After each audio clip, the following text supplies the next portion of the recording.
Yo les amis, j'espère que vous allez bien. On se retrouve pour le débrief de ce match entre le Real Madrid et la Real Sociedad. Victoire du Real, 2-0 les amis. On peut remercier les poteaux parce que oui, les poteaux nous ont sauvés aujourd'hui. La Real Sociedad, je sais pas ce que eux aussi ils ont fait au bon Dieu pour taper autant les poteaux aujourd'hui. 3 poteaux dans le match les amis. Franchement, et on peut aussi remercier les pénaltys qui ont été transformés par Vinicius et Kylian Mbappé. Et d'ailleurs, cette histoire d'alternance là, on va en parler par la suite parce qu'au bout d'un moment, on va pas continuer comme ça. Va falloir choisir un tireur fixe parce que moi, je me rappelle à l'époque, c'est vrai que l'époque et maintenant, c'est pas pareil. Cristiano Ronaldo, jamais de la vie, tu vas lui proposer de faire alternance. Jamais de la vie. Bref, en tout cas, victoire du Real Madrid dans un match assez ouvert parce que la Real Sociedad aujourd'hui, ils ont eu les occasions pour faire mouche. Ils ont eu ce qu'il fallait pour vraiment tuer le Real Madrid parce que défensivement, on n'était pas serein, les gars. Qu'on se dise la vérité, le Real Madrid aujourd'hui, défensivement, même si c'était pas catastrophique, mais on sentait que c'était pas si solide que ça. Et surtout sur le côté gauche de Mendy, en première mi-temps, toutes les actions de la Real Sociedad passaient par là. J'avais même l'impression qu'ils sous-estimaient, voilà, Mendy, et pourtant c'était le plus solide physiquement. Mais j'avais oublié que sur ce côté-là, il y avait un dénommé Kubo. Kubo, lui, à chaque fois qu'il rencontre le Real Madrid, j'ai comme l'impression qu'il joue sa vie. Voilà, le gars, il se donne à 100%. Vu que le Real Madrid n'a pas donné cette chance de le garder, le gars, il s'est dit, dans ma vie, à chaque fois que je rencontre le Real Madrid, il faut que je fasse mouche. Aujourd'hui, malheureusement pour lui, il a tapé poteau.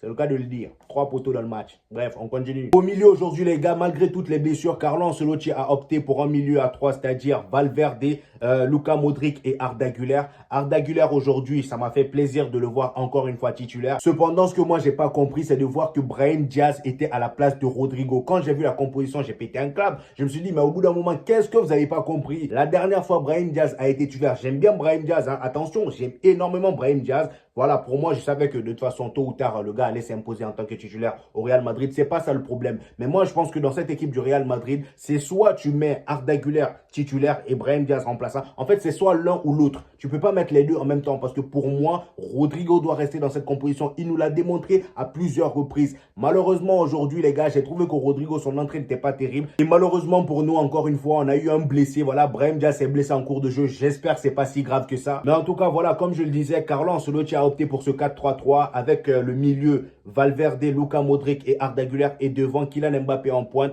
Vinicius à gauche et Brahim Diaz à la place de Rodrigo. Franchement, les gars, ça a été compliqué. On va pas se mentir. Malgré la victoire, le 2-0, on peut pas se contenter, voilà, de pénalty dans le match pour gagner nos matchs. Depuis le début de la saison, c'est pas très satisfaisant. On gagne, mais voilà, on sent que c'est pas vraiment une gagne où on peut être fier à 100%. Cependant, malgré les difficultés, il y a quand même eu énormément de positifs, surtout du côté de Kylian Mbappé et aussi de négatifs du côté de Vinicius. On va en parler à la fin de la vidéo, les amis, mais on va déjà parler de ce milieu à 3 là, c'est-à-dire Valverde, Modric et Arda Güler. Déjà, Arda Güler, les amis, quand moi je l'ai vu dans la composition, je me suis dit, voilà, il va jouer en tant que faux neuf ou vraiment en tant que 10. Parce que Arda Güler, quand j'entends Arda Güler, j'entends technicité, j'entends, voilà, pied gauche tranchant de malade mental. Mais le poteau, aujourd'hui, j'avais l'impression de voir Tchouaméni. C'était un pivot carrément.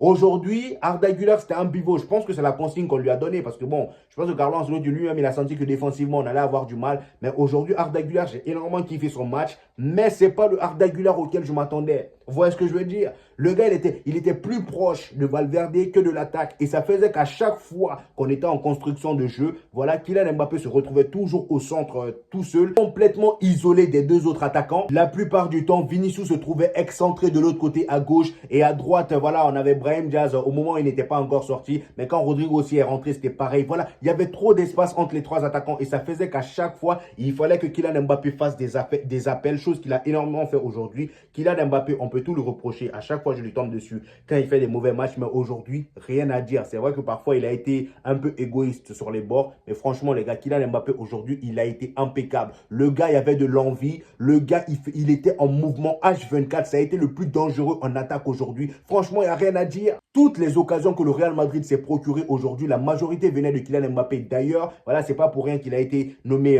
homme du match. Voilà, encore une fois. Mine de rien, Kylian Mbappé, pour un début, ça fait quand même 4 buts en 6 matchs. C'est vrai que c'est pas Erling Haaland. Le gars, il te claque 9 buts en 4 matchs. Bon, lui, on le met hors course. Moi, je parle pas de ces gens-là. Cristiano Ronaldo, Erling Haaland.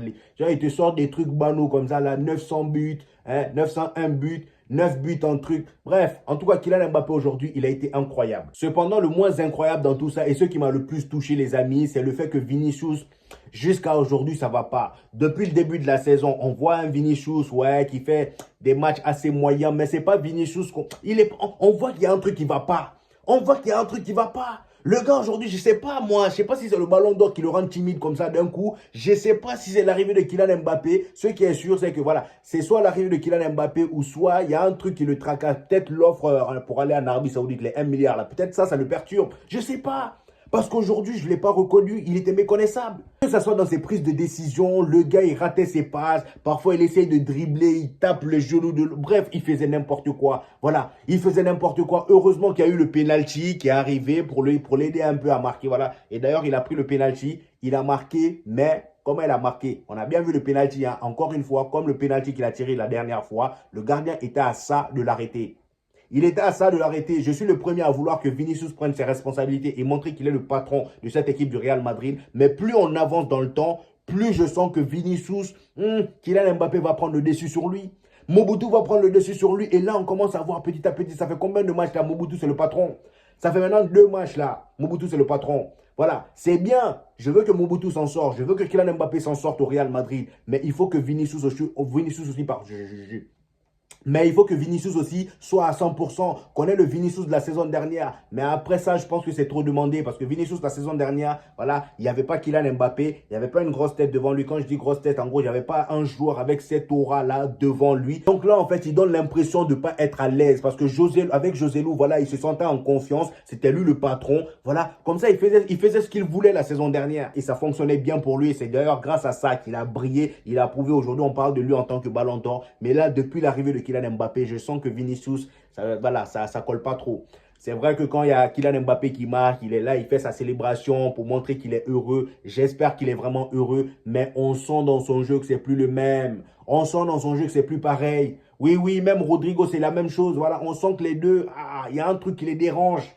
Il y a un truc qui les dérange. Et là, vous n'allez pas me parler maintenant de Kylian Mbappé part sur son côté. Parce qu'aujourd'hui, en vrai de vrai, Kylian Mbappé, c'est vrai qu'il y a des moments où ça alternait. Dans les phases de jeu statique, là, quand on essayait de construire, voilà, et que, on va dire, il n'y avait pas beaucoup de mouvements. Kylian Mbappé, il restait bien au centre. Voilà. Parfois, il permutait, mais il n'était pas là à embêter Vinicius comme il le faisait dans les premiers matchs. Franchement, on ne va pas mettre la faute sur ça. Aujourd'hui, Vinicius, il a été nul. Il a été, voilà, moyen. Je ne vais pas dire nul. Il a été moyen, mais ce n'est pas de la faute à Kylian Mbappé dans ce match. En tout cas, peut-être dans sa tête, il n'est pas content que Kylian Mbappé soit là. Ou peut-être dans sa tête, il n'arrive pas encore à jouer avec Kylian Mbappé. Mais moi, je ne vais pas mettre la faute sur Kylian Mbappé encore une fois dans ce match en tout cas. Et d'ailleurs, en ce qui concerne le penalty, moi, j'ai envie de parler d'un truc. Carlo Ancelotti, il va falloir que, voilà, attrapez-le, mais dites-lui de venir là. Il va falloir qu'on se dise la vérité au bout d'un moment. Les gars, Carlo Ancelotti, c'est le coach ou c'est pas le coach?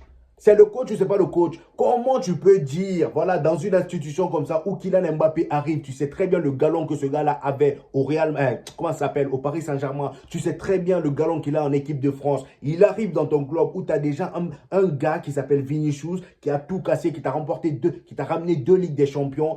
Tu es là, au lieu dès le départ de mettre, on va dire, le point sur la table et dire qui va tirer les pénaltys. C'est soit Kylian Mbappé les tire ou soit Vinicius les tire. Ces histoires de permutation là, c'est vrai qu'aujourd'hui, oui, ça a l'air de passer vite fait. Mais au bout d'un moment, quand Vinicius va commencer à rater un, parce que là, j'ai comme l'impression que c'est chacun son tour. J'ai l'impression que c'est chacun son tour. Quand Vinicius va commencer à rater un, parce qu'il n'est pas loin de rater un, façon de tirs bizarres là. Voilà, à chaque fois, le gardien a ça de toucher là. Voilà. Quand Vinicius va commencer à rater un, Kylian Mbappé tire. Et bizarrement, Kylian Mbappé, à chaque fois qu'il tire, le gardien ne voit pas. Je ne sais pas comment lui aussi il fait. À chaque fois il tire, le gardien ne voit pas. Le gardien part toujours du côté opposé. Dès que Vinicius va commencer à rater là, petit à petit, vous allez voir. Vous allez voir. Là, ça commence déjà à faire des hommes du match. Hein? Mobutu, il arrive. Je suis content pour lui. Hein? Je suis vraiment content pour lui. Mais franchement, ça me fait mal de voir que Vinicius n'est pas à 100%. Ça me fait chier, les gars. On se dit la vérité. Ça me fait chier. En tout cas, le plus important est là. J'espère qu'au fil des matchs, il va se réveiller. Ils vont commencer à mieux s'entendre. Parce que là, pour l'instant, la connexion n'est vraiment pas là. Voilà, ça se sent. Ça se voit dans le jeu. De l'autre côté, d'ailleurs, Rodrigo. Rodrigo aussi, je veux bien le défendre. Parce que moi, je m'apprêtais même à défendre Rodrigo aujourd'hui. Hein, voilà, quand je ne l'ai pas vu dans la composition, ça m'a énervé. Je me suis dit, comment ça se fait qu'on manque de respect à Rodrigo? En plus de ça, après, on se plaint que le gars ait fait des déclarations bizarres. Voilà, il se qualifie de bouche-trou au Real Madrid. Quand on a besoin de quelqu'un à droite, c'est moi en main. Quand on a besoin de quelqu'un à 9, c'est moi en main. Vous entendez ça? Au lieu de le respecter, de lui montrer la place qu'il a au Real Madrid, vous le mettez même au banc.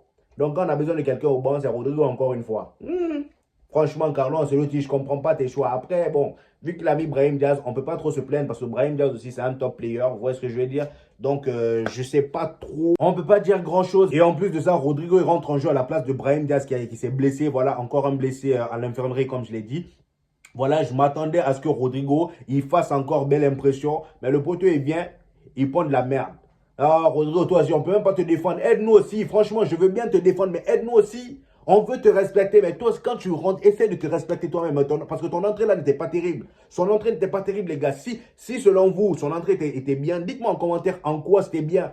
Franchement, je veux bien le défendre. Et bizarrement, Rodrigo aussi, j'ai comme l'impression que lui aussi, il a la chance. Hein.